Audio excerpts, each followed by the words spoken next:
नए संसद भवन के उद्घाटन पर सियासत तेज हो गई है। कई पार्टियों ने इसका बहिष्कार किया है और 8 विपक्षी दलों ने किया है उद्घाटन का बॉयकॉट। टीएमसी, आम आदमी पार्टी, आरजेडी ने बहिष्कार किया। लेफ्ट पार्टियों ने भी इसको बॉयकॉट किया है। शिवसेना की बात की जाए, जेडीयू की बात की जाए, एनसीपी की बात की जाए, इन सभी ने बॉयकॉट किया है। और क्या कुछ कहना है पार्टियों का, आइए सुनते हैं। एक नया इमारत बना के सिर्फ एक ऐसा हम कोनशिला लगाएंगे inaugurated by prime minister Narendra Modi, इसके लिए खर्चा हुआ है। देश की हमारी राष्ट्रपति जो एक आदिवासी महिला है, वो पार्लियामेंट की कस्टोडियन है। आप उनको नहीं बुला रहे, उनको निमंत्रित नहीं कर रहे, उनके हाथों से नए संसद भवन का उद्घाटन करना ये प्रोटोकॉल है हमारी। और हम लोग जो है इसका हम लोग विरोध करेंगे, बॉयकॉट करेंगे। तो पहला सेशन है। हम लोगों का मानना है कि राष्ट्रपति जी जो हैं उनसे जो है उद्घाटन कराना चाहिए था, क्योंकि पार्लियामेंट के जो हेड होते हैं एक तरह से वो राष्ट्रपति ही होते हैं, और उनसे ना करा करके ये कहीं ना कहीं से राष्ट्रपति जी का अपमान जो है वो किया जा रहा है। तो हम लोग चाहते हैं कि पहला जो सेशन जो है, जो उद्घाटन जो भी हो रहा है, इसका सभी विपक्ष के दल मिल करके जो है बॉयकॉट करना। तो आपने सुना किस तरह से बॉयकॉट करने की बात की जा रही है। लगातार ये मांग की जा रही है कि प्रेसिडेंट द्वारा उद्घाटन किया जाए। आप सुन रहे थे तेजस्वी यादव को, किस तरह से उन्होंने कहा कि प्रेसिडेंट जो है वो प्रोटोकॉल फॉलो किया जाए और उनके द्वारा उद्घाटन किया जाए। तो एक नया इमारत बना के सिर्फ एक ऐसा हम कोनशिला लगाएंगे inaugurated by prime minister Narendra Modi, इसके लिए खर्चा हुआ है।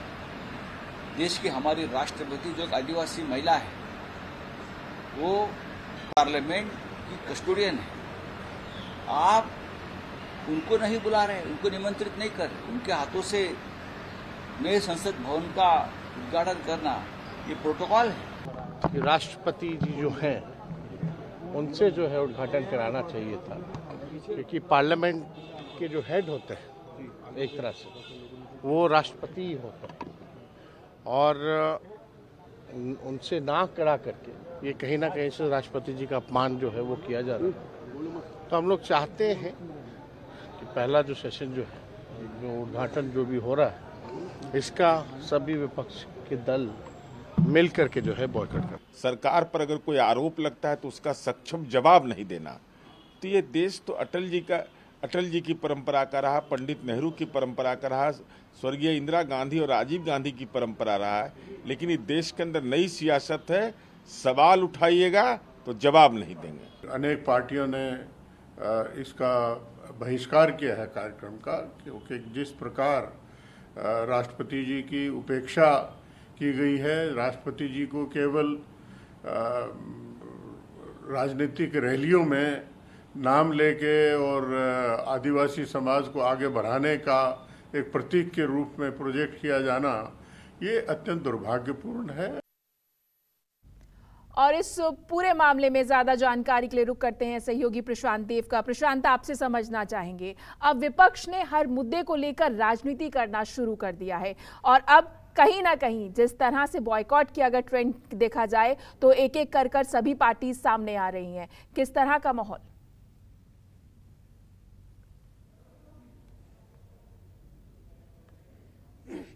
देखिए, बिल्कुल ठीक बात है। इस पे लगातार विरोध हो रहा है और उसका जवाब अभी अब थोड़ी देर पहले एक प्रेस कॉन्फ्रेंस की है गृह मंत्री अमित शाह ने, और उन्होंने उसका इस तरह से जवाब दिया कि अपनी सोच और अपनी क्षमता के हिसाब से हर बात पे राजनीति होती है, उसका विरोध किया जाता है। लेकिन आज उन्होंने एक जो प्रेस कॉन्फ्रेंस की, उसका संबंध भी डायरेक्ट इसी विषय से है कि 28 तारीख को जब प्रधानमंत्री इसका उद्घाटन करेंगे नई संसद भवन का, तो एक ऐसी प्रतिमा को, एक ऐसी वस्तु को जिसको संगोल कहते हैं, वहां पे स्थापित की जाएगी, जिसकी शुरुआत पंडित जवाहरलाल नेहरू ने सत्ता हस्तांतरण जब अंग्रेजों से 1947 में जब आज़ाद हुआ भारत, तो सत्ता का स्थानांतरित हुआ, तो उसको एक शुभ लक्षण के तौर पे जिस प्रतिमा की आज प्रेस कॉन्फ्रेंस करके जिक्र किया गया, उसको स्थापित किया गया, उसी की बात उन्होंने बताई। यानी कि जो लोग विरोध कर रहे हैं उनकी इस बात को कि किस तरीके से पंडित जवाहरलाल नेहरू ने एक उस प्रतिमा का वहां पे स्थापित किया था, उसी को संसद भवन में स्थापित करेंगे।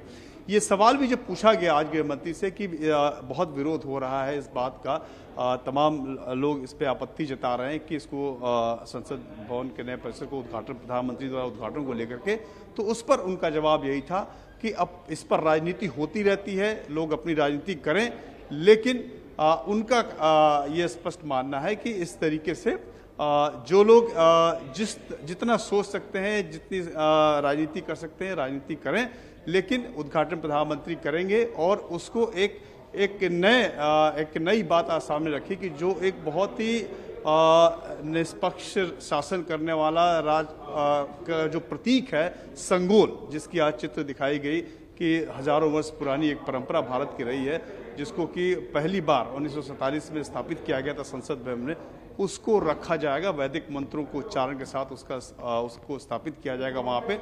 एक नई बात आज गृह मंत्री ने आज बताई। जी, कहीं ना कहीं जिस तरह से प्रशांत सेक्युलरिज्म की बात की जाती है, लगातार इसको भी एक मुद्दा बनाया जा रहा है, हिंदुत्व का कार्ड खेल रही है बीजेपी, ये लगातार सवाल उठाया जा रहा है। तो क्या बीजेपी अपनी पिच पर खेल रही है और विपक्ष को मजबूर कर रही है उसी पिच पर आने के लिए?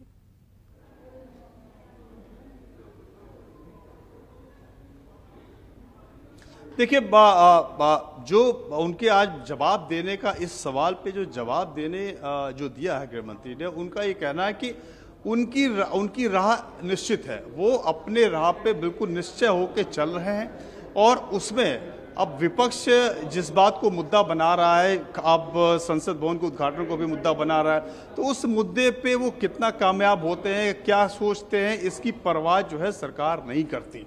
सरकार को, जैसे आपने कहा, अपनी पिच पे चलनी, तो अपनी राह पे, अपनी पिच पे वो चल रहे हैं। एक तरफ विरोध की बात हो रही है, उसी विरोध, क्योंकि प्रधानमंत्री क्यों इसका उद्घाटन कर रहे हैं, राष्ट्रपति को करना चाहिए। दूसरी तरफ इसको और ज्यादा मतलब तरीके से प्रधानमंत्री तो उद्घाटन करेंगे और उसके बाद एक ऐसे स्तंभ को वहां पे रखा जाएगा जो हमारी साहित्यिक, वैदिक पुराणों से संबंधित है, जिसके इस तरह के बहुत शुभ लक्षण हैं, जिसको कि पंडित जवाहरलाल नेहरू ने भी स्थापित किया था। उन तमाम बातों का भी जिक्र किया, यानी कि एक तरीके से उसमें और अपनी बात को मजबूती से रखा कि प्रधानमंत्री उद्घाटन ही नहीं करेंगे, बल्कि पूरी सांस्कृतिक धरोहर के तौर पे एक ऐसी चीज को स्थापित की जाएगी जो तमिलनाडु से आएगी, यानी कि दक्षिण भारत से जिसकी शुरुआत हुई, दक्षिण भारत की परंपरा से वो 1947 में वो ये परंपरा शुरू हुई थी, उसको वहां पे स्थापित किया जाएगा।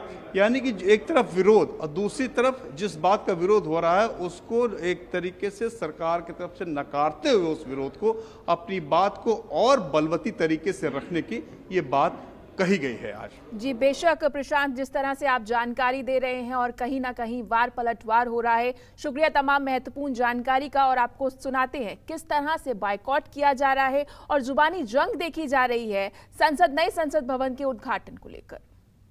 मंत्री खुद करते हैं, ये राष्ट्रपति करना चाहिए। पहले फाउंडेशन करते वक्त भी वो उस वक्त के जो शेड्यूल कास्ट समाज से आए थे, दलित समाज से, उनको फाउंडेशन पे नहीं बुलाया। इस वक्त इस इनॉग्रेशन को भी वो शेड्यूल ट्राइब मुर्मा जी है और ये बोलते हैं हम शेड्यूल कास्ट, शेड्यूल ट्राइब्स को इतना महत्व दिया। अरे जिस जगह महत्व देना है, उनकी गरिमा बढ़ाना है, उस जगह तुम उनको देते नहीं। नरेंद्र मोदी अपना प्रचार करने चाहते हैं कि वही पार्लियामेंट का बिल्डिंग बनाया, ये हमें अच्छा नहीं लगा। ये संविधान का खिलाफ हुआ। राष्ट्रपति करते तो ठीक होता, क्योंकि राष्ट्रपति हमारा देश के प्रधान है और पार्लियामेंट का भी प्रधान है। 28 तारीख को संसद भवन के सामने, नई संसद भवन के सामने महिलाओं का महापंचायत होगा। सभी लोग पीछे खड़े रहेंगे, हमारी ताकत बनने का काम करेंगे, लेकिन महिलाओं का महापंचायत है और महिलाएं इसको लीड करेंगी। और जितने भी हमारी बड़ी माताएं हैं, बहनें हैं, जो हमारे साथ में समर्थन में आएंगी, और हम चाहते हैं कि वो बढ़ चढ़ के हिस्सा लें, क्योंकि अगर ये आवाज़ उठी है तो ये आवाज़ दूर तक जानी चाहिए। देखिए, संसदीय लोकतंत्र में असली कार्यकाल का तो प्रधानमंत्री होता है, इसलिए इस पर अगर कोई सवाल उठाता है तो मैं कुछ नहीं कहना चाहता। 2 डेट्स मैं आपको बताता हूँ। एक डेट है शायद अगस्त 1975 की, हाँ, जब इंदिरा जी प्रधानमंत्री थी, उन्होंने पार्लियामेंट एनेक्स की इनॉग्रेशन की थी, ठीक है। दूसरी डेट है जहां तक मुझे याद आता है 75 87 की, 15 अगस्त 87 में राजीव जी जब प्रधानमंत्री थे, उन्होंने पार्लियामेंट लाइब्रेरी की। तो आप मेरे को ये बताइए, आपको अगर संविधान के कॉन्स्टिट्यूशन के आर्टिकल्स पढ़ने आते भी नहीं, इन्होंने 2-3 आर्टिकल गलत कोट किए है।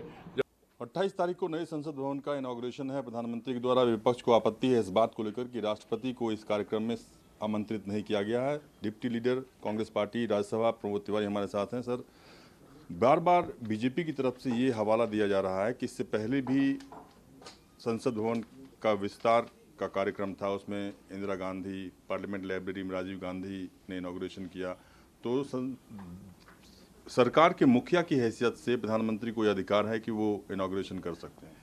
प्रधानमंत्री के अधिकार को मैं चुनौती नहीं दे रहा हूँ, लेकिन मुझे समझ भी नहीं आता कर्नाटक चुनाव के बाद हिल गया है या मानसिक संतुलन भाजपा का हो गया है। एनेक्सी एक कार्यालय, लाइब्रेरी जहाँ पुस्तकें रखी जाएं या छोटे मोटे कार्यक्रम, उसकी तुलना अब ये करेंगे भारत की संसद, लोकसभा और राज्यसभा जहाँ बैठती हो, उसकी प्रधानमंत्री करते हैं। अरे बगल का कार्यालय जो लोकसभा के, उसको तो स्पीकर साहब ने किया था, हमने तो कोई आपत्ति नहीं की थी, हम गए थे।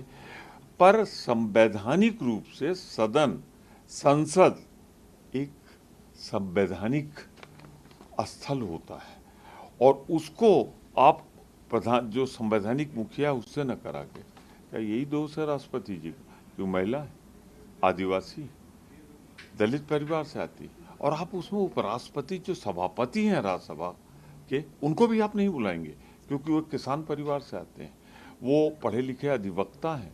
तो आप अपमान कर रहे हो अधिवक्ताओं का, किसानों का, सबका अपमान कर रहे हो, और संविधान की परंपराओं की अवहेलना कर रहे हो, संविधान की हत्या कर रहे हो।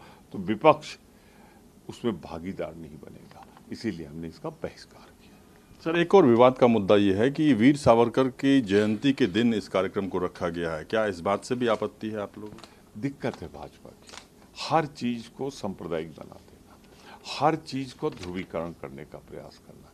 अरे करना ही था किसी को उस पर, तो एक दिन पहले 27 तारीख को पंडित जवाहरलाल नेहरू, जो पहले प्रधानमंत्री सदन के, संसद के हुए, अंतरिम प्रधानमंत्री हुए, फिर प्रधानमंत्री हुए, अंबेडकर जी जिन्होंने संविधान बनाया, सरदार पटेल जिनके आप बड़ी स्टैचू लगवाते हो, मौलाना अबुल कलाम आजाद, किसी एक के दिन कर देते। आप उसकी स्मृति में कर रहे हो, जिसकी स्मृति मुझे नहीं मालूम कि क्या वो नजरिया है उनका, अगर है तो। सर, एक आखिरी सवाल कि जिस तरीके से अभी तक करीब 4 से 5 राजनीतिक दलों ने कार्यक्रम के बायकॉट का फैसला किया है, अभी तक कांग्रेस पार्टी की तरफ से उसका रुख पता नहीं चल पाया है। मैं सभी दलों की तरफ से उपनेता के रूप में आपको अधिकृत सूचना देता हूं कि 19 दलों ने, जो कांग्रेस के सहयोगी दल हैं, संयुक्त रूप से, जो हमारे साथी हैं, संविधान की रक्षा के लिए, देश की गरिमा की रक्षा के लिए, लोकसभा और राज्यसभा की महान परंपराओं की रक्षा करने के लिए बहिष्कार की घोषणा कर दी।